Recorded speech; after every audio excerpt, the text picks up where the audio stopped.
বহরমপুরে তৃণমূল নেতার বাড়িতে আগ্নেয়াস্ত্রের পাহাড়। বহরমপুর শহর যুব তৃণমূলের প্রাক্তন সভাপতি পাপাই ঘোষের বাড়ি থেকে উদ্ধার হলো 7টি বন্দুক। উদ্ধার হয়েছে 185 রাউন্ড গুলি।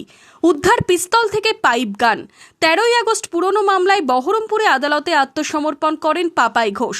14ই আগস্ট তাকে 2026 সালের আরেকটি মামলায় গ্রেপ্তার করে বহরমপুর থানার পুলিশ। পুলিশ হেফাজতে রয়েছেন ওই তৃণমূল নেতা। পাপাই ঘোষকে জেরা করে তার কুঞ্জঘাটার বাড়িতে তল্লাশি চালায় পুলিশ। সেখান থেকে উদ্ধার হয়েছে বিপুল আগ্নেয়াস্ত্র।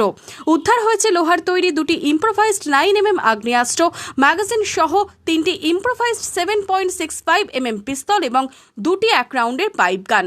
উদ্ধার বিপুল সংখ্যায় গুলি। মুর্শিদাবাদ জেলা পুলিশ সুপার সচিন মক্কার জানান, পাপাই ঘোষ পুলিশ হেফাজতে রয়েছেন।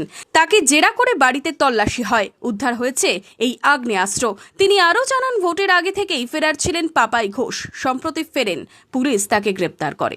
আগে একজন পাপাই ঘোষ বলে একজনকে আমরা অ্যারেস্ট করেছি, সে পুলিশ কাস্টাডিতে আছে। তার কাছ থেকে উদ্ধার হয়েছে প্রায় 2টো 9mm, 3টে 7.65 mm, তার বাইরে 2টো 1 shotter and matching 170 ammunition plus 12 বোরে কিছু একটা অ্যামিনিশন অ্যান্ড আদার অ্যামিনিশন ওর কাছ থেকে সিজার হয়েছে। ভোটের সময় থেকে পলাতক ছিল, ঠিক আছে, এখন ফিরেছিল কোর্টের, তো ওখান থেকে ওর পুলিশ কাস্টাডিটা আমরা নিয়েছি। আর আপনারা তো এই এলাকায় বাসিন্দা, আমার থেকে বেশি আপনি জানেন ওর সংক্রান্তে, ঠিক আছে। ইলেকশনের পর থেকেই ও পলাতক ছিল, ইনফ্যাক্ট ইলেকশনের আগে থেকেই হি ওয়াজ অ্যাবসকন্ডিং। আমরা ওকে পারসু করছিলাম কোথায় আছে, যে আমরা খবর পেয়েছিলাম এলাকায় ঢুকেছে, সে ভিত্তিতে ওকে পুলিশ কাস্টাডি নেওয়া হয়েছে। তারপর থেকে ওর কাছ থেকে উদ্ধার করা হয়েছে। কোথা থেকে কোথায় অস্ত্র কেনা হয়েছে তদন্ত করে দেখছে police.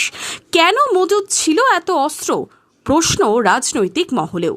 Bureau report, Madhyabanga news.